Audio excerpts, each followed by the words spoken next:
the way he plays APSA is very perfect input-wise. All right, that is true. That is true. I always appreciate his play style in general. We want to get into this next match of Pride versus HKP. Yes, exactly. Going to be Ori versus Rano. Interesting matchup. I know great parry there from HKP. Start it off. Has a lot of these quick. Both these characters have very, very quick aerials that come out, so it'll be interesting to see who's tends to win. HKP, as Rano, does have a little bit more range on a lot of his aerials. Doesn't have the same aerial speed as Pride, though. So see if Ori can push that advantage that Ori has over Rano.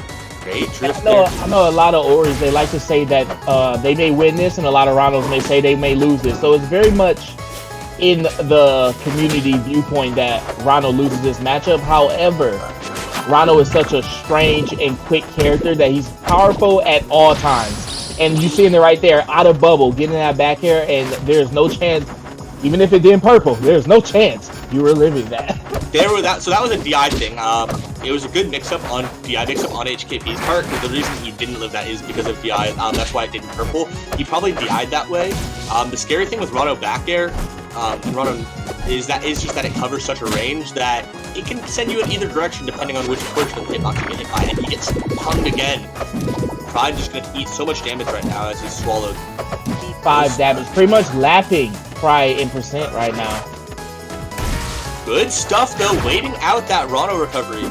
A lot of players struggle punishing Rano's recovery because he uses that tongue to propel himself forward, but similar to the Orcane back air, if you can figure out that Rano is going to be moving a good bit past the center of the stage, you can get a punish just like Pride did there. Pride did something very interesting with that forward smash because Pride called out the spot that Rano was going to be at instead of just going out and doing it preemptively like that fair was preemptive.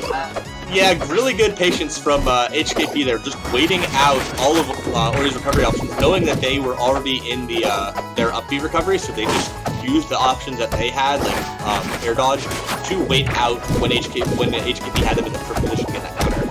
It's funny you saying waited so much because that's what I'm seeing a lot. Even though HKP is definitely taking the aggressive approach, it's passive aggressive because you can see parries interweaving between the pressure to break up anything that Pride may be trying to start. So it's passive aggressive with the wait. So you can see there's patience, but it's definitely controlled. Yeah, although HKP's been going almost every time. That time he waited a little bit finally, but almost every time HKP's charged off the stage, throwing needles, trying to get these spikes coming down. And they have been working out with that one, but Pride can hold on a little bit longer. No, unfortunate DI there. The Nair stays out for so long. Okay, so the audio is sounding good from everybody in the chat, hopefully. Hopefully it is. We'll see. So SBS we can get into this next... Right. SBS working his butt off. So we can get into this next match without any type of things hampering us audio-wise. So we're going to Rock Wall. Rano versus Ori once again. Nobody switching here. These are their mains, I suppose. You want to put his best foot forward. A little bit more room to work on the stage, which can definitely work out for both characters, although it's a little bit scary place to be just because Rano does have a lot more maneuvering room. And definitely.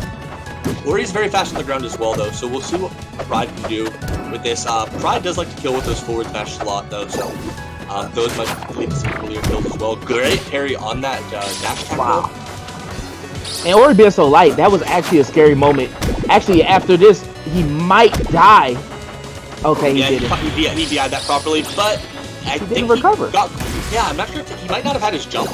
And he might have assumed he had his jump, so he just fell and interesting. Yeah, I don't know if Bubble takes away, like, if you didn't have your jump before, I don't know if you get it back. There's also connection things as well, so sometimes that has to do with deaths like that when it comes to online. But we'll see what Pride can do now. Gets that down. And no tech coming from Pride. You got it's tricky to tech, but you got to recognize you're going to be hitting the wall and try and get that tech window when you can. Pride, good bit behind now, gets that jab. Another dash attack. He's really relying on these dash attacks to get in, which is what you'll see a lot from a lot of Oris, especially on landings. They'll go for dash attacks, but HKP's been doing a pretty good job of maneuvering around those dash attacks. And even with forward smash. He's definitely relying on the forward smash more so to get his kills. Even though he only took one stock last game, he was relying on forward smashes, you know, And to get those kills. HKP just racked up so much damage reading the DI on off these down tilts that he was getting. Fantastic job. Narrowly whiffs that forward smash, but lucky he didn't whiff it because HKP was ready with the parry, so. HKP taking it back a little bit. Gonna get hit though. Forward smashed again. When it comes to these recoveries, I understand Pride is a little bit, unfortunately, got parried. He was always very timid when it came to edge guarding, and I understand Rhino is very confusing to some players, but Yeah. if you just threaten them and have them exhaust options, you'll find that in the long run it's much easier to edge guard any character in this game. You have to exhaust their double jump, you need to learn how to exhaust their air dodges, and I swear you'll have a lot more easier time, especially with characters like Rhino. Yeah, and because Rhino does like to tongue the ground to get in so frequently, if you're ready for that, you can try and get those parries off, which can be very effective against Rhino recovering, because then he'll just be stuck mid-air for you to throw out that up air or back air, especially Zori, so. Right, and a character like